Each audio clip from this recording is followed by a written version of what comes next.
Brothers and sisters, there's so much more that I need to share with you about my experience there and the thoughts that occurred to me while I was there, and even after I come back, just rethinking the whole process.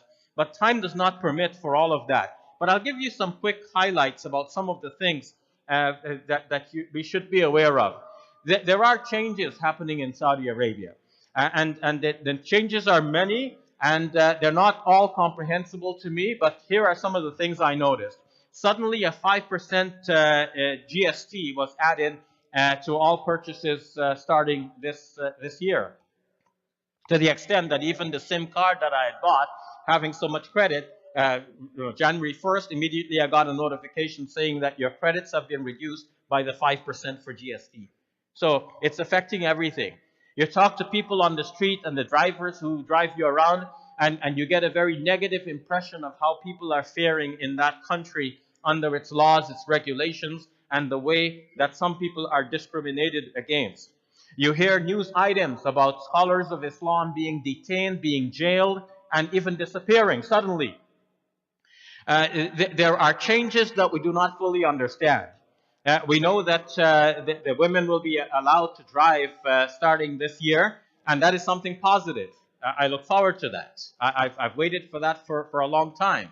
But there are other changes that I'm not so positive about, that I don't quite understand how to perceive.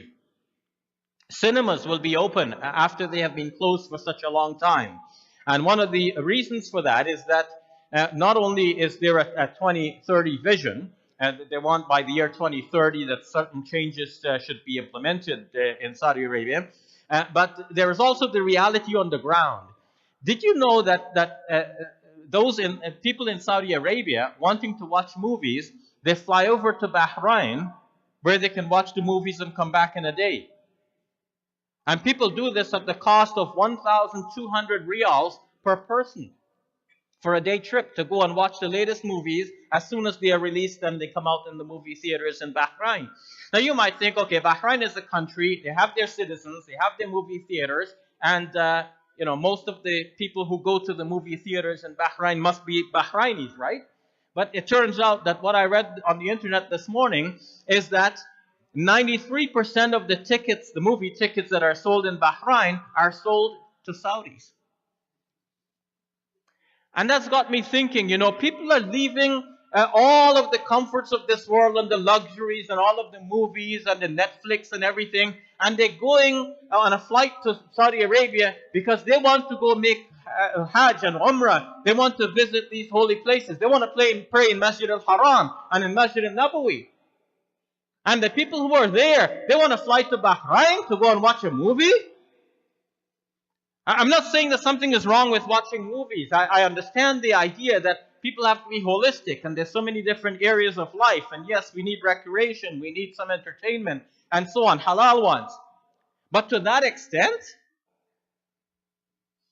And now, one of the changes we notice is that it's been declared that some 50 islands in the Red Sea, part of Saudi Arabia, will now be relegated to what is referred to as the Red Sea Resort. And we'll have to see the full fruition of that, because this is an area that's bigger than Belgium, and many times larger than the Palm Beach Jumeirah a resort that is there in Dubai. So what will this be for? This will cater to non-Muslim tourists. And it is mentioned that because it is catering for them, and to attract them from other such resorts from other parts of the world, they will have to be provided with all of the comforts and amenities and luxuries to fit the lifestyle that they're already accustomed to. To the extent that I've read some news articles about this, it is not official, but many news articles are saying this, that women will be there, as they are dressed in any other beach in some other part of the world. So we're asking then, aren't you going from one extreme to the next? Okay, one extreme is that you cover the woman up so much we cannot even see her eyes. Now the other extreme is that you're going to have this kind of maximum exposure on your beaches, on your land, the land that Muslims all over the world are looking up towards, and they're thinking this is where we'll get our Islam from. Muslims have to wake up. First of all, we have to find a balanced path that is sustainable and that we can remain on firmly with istiqamah. And that it should be a balanced path that we do not waver from. It's not that we go to one extreme and then we find that, okay, we can't live by that extreme, and then we go now to the next extreme. What is the next extreme? Where Muslims in Muslim lands are looking to the West and they want to become more Western than the Westerners themselves. May Allah subhanahu wa ta'ala help us.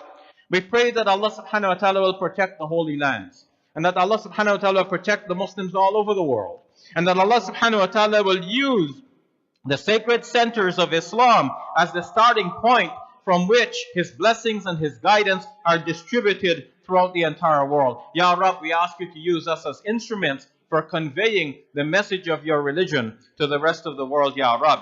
Wa akhiru da'wana alhamdulillahi rabbil alameen.